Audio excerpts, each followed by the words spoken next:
The grand arena of the Galactic Council echoed with the thunderous roars of 10,000 spectators from across the known worlds. Princess Kala of the Vorthic Empire sat in her crystalline viewing box, her forearms crossed in obvious disdain. As she watched the latest challenger enter the combat ring below, the human warrior looked laughably small compared to the massive Bruthan champion who had dominated the arena for 3 cycles. Standing barely 6 feet tall, with unremarkable brown hair and wearing simple combat gear, he appeared no different from the countless other humans who served as laborers and servants throughout the galaxy. Another pathetic human seeking glory. Kala sneered to her companions, her violet skin shimmering with amusement. Watch how quickly Gorak tears him apart. The Bruthan champion stood 12 feet tall, covered in natural armor plating that had deflected every weapon thrown at him. His 4 massive arms wielded energy weapons that could melt through starship hulls. No challenger had lasted more than 30 seconds against him. The human warrior, who had given his name simply as Jake, stood calmly in the center of the arena. He carried no visible weapons, wore no armor, and showed no fear despite facing certain death. The crowd began to laugh and jeer. Humans are such amusing creatures, Kala said loudly enough for others to hear. They stumble through the galaxy, thinking they matter, but they're barely evolved beyond primitive apes. This one will provide excellent entertainment before his inevitable demise. The battle horn sounded, and Gorak immediately unleashed a barrage of plasma bolts. Jake moved, with impossible speed, weaving between the deadly beams as if he could predict their paths. The crowd's laughter began to fade as the human not only survived the initial assault, but seemed to be studying his opponent. Gorak roared in frustration and charged forward, all 4 arms swinging massive energy clubs. Jake ducked under the first, swing, rolled between the Bruthan's legs, and delivered a precise strike to what appeared to be an insignificant point on the champion's back. Gorak stumbled, but quickly recovered, spinning to face the human again. Lucky dodge, Kala muttered, though something in the human's movements reminded her of stories her grandmother used to tell. The battle continued for several minutes, with Jake avoiding every attack while landing seemingly minor blows on specific points of Gorak's body. Each strike was surgical in its precision, targeting spots that other species would consider harmless. Gradually, the mighty champion began to slow down. "What is he doing?" whispered one of Kala's attendants. "Pressure points," came a familiar voice from behind them. "He's attacking the neural junctions."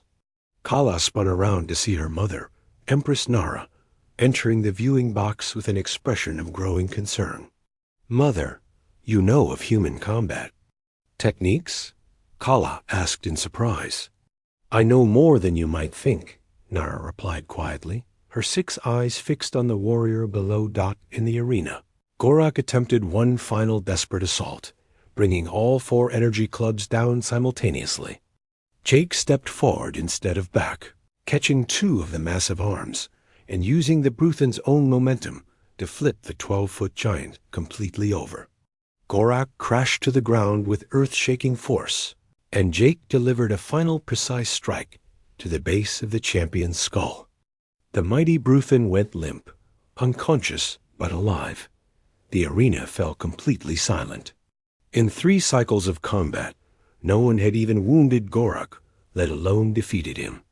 A human had just accomplished what the greatest warriors of a dozen species had failed to do. Jake stood calmly in the center of the arena, not even breathing hard.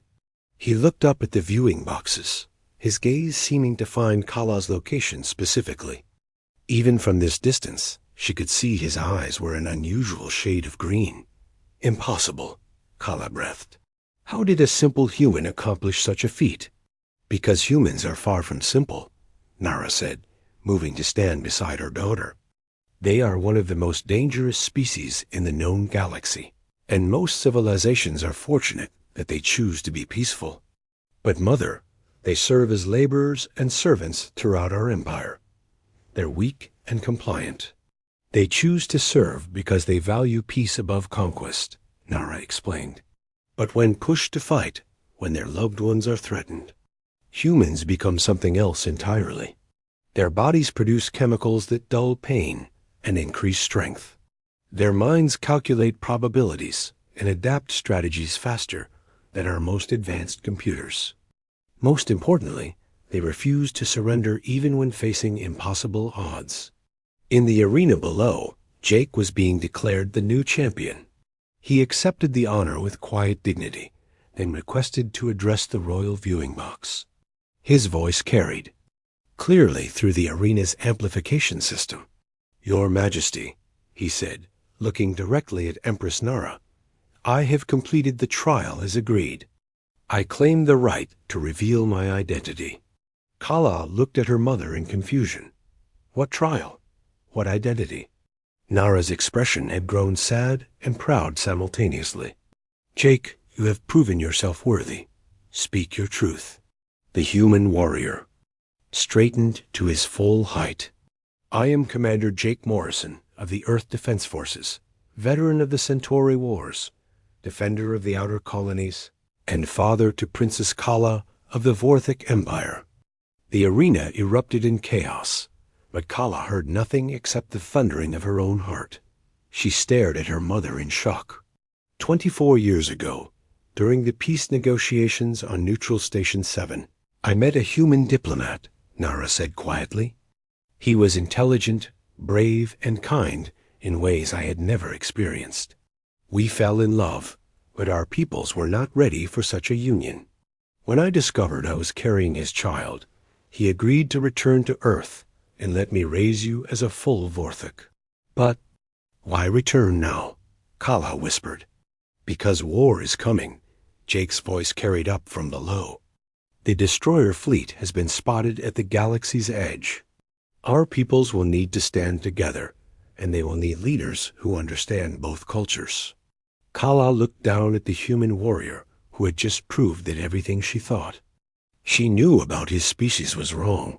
Her father stood patiently in the arena, waiting for her response. "I mocked him," she said in horror.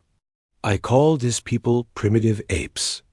"And now you know better," Nara replied. "The question is what you will do with this knowledge." Kala stood slowly and walked to the edge of the viewing box. The entire arena watched as she raised her voice to address the warrior below. "Commander Morrison," she called out, using his military rank with newfound respect. "I request permission to learn about my human heritage." Jake smiled, and for the first time, Kala could see her own determined spirit reflected in his eyes. "Permission granted, Princess," he replied. "Let's begin your real education."